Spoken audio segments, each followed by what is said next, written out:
कुरान करीम फुरकान हमीद में अल्लाह ताला ने फरमाया वातिमुल हज वल उम्रत लिल्लाह, यानी हज और उम्रे को क्या है, अल्लाह के लिए पूरा करो। अल्लाह ताला ने जिसको इस्तिताअत दी है, इतनी ताकत दी है, वुसअत दी है हर लिहाज से,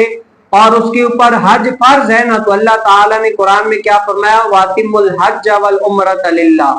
यानी अगर तुम हज करो या उम्रा करो, वो खालिस नीयत क्या होनी चाहिए, लिल्लाहियत के लिए, अल्लाह ताला की रजा के लिए। कुछ लोग अहबाब ऐसे होते हैं जो हज करते हैं ना अपने आप को हाजी कहलाने के लिए, कि यार मैं हज करूंगा तो हाजी कहलाऊंगा, माशरे के अंदर मेरी इज्जत होगी, अफजाई होगी और लोग मुझे हाजी कहकर पुकारेंगे। इसी तरीके से और बहुत सारी गर्ज होती है, जो हज करते हैं वो गर्जों को सामने रखते हुए हज करते हैं। लेकिन अगर कोई हज करना चाहे ना, अल्लाह ताला ने उसकी इतनी वुसअत दी है, ताकत दी है, तो अल्लाह ने कुरान करीम फुरकान हमीद में हज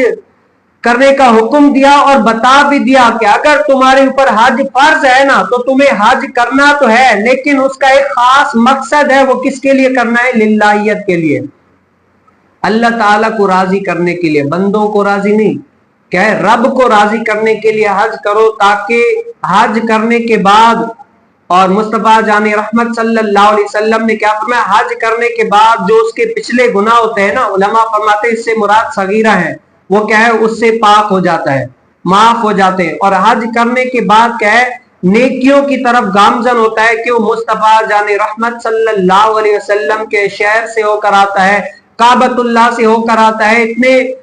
यानी बरकत वाले घरों को, औलिया की सरजमीन को, वलियों की सरजमीन को और अंबिया की सरजमीन को देख कर आता है, तो उसका तर्ज और उसकी जो रूहानियत उसके अंदर उतर जाती है, और वो लिल्लाहियत के लिए और अल्लाह ताला के दीन की तरफ चलने का एक सोच इंसान के पास आता है, तो उसके ऊपर चलता है। लेकिन कुछ लोग ऐसे होते हैं, सारा देख कर भी आते हैं, लेकिन यहाँ पर आकर क्या अपने आप को हाजी कहलाने के लिए सिर्फ हज करते हैं। तो ये तालीम नहीं है। क्या है, हज करना है किसके लिए, लिल्लाहियत के लिए, अल्लाह के लिए, कि अल्लाह ताला ने मुझे ताकत दी, अगर मैं हज करूंगा तो क्या है, सिर्फ और सिर्फ अल्लाह के लिए।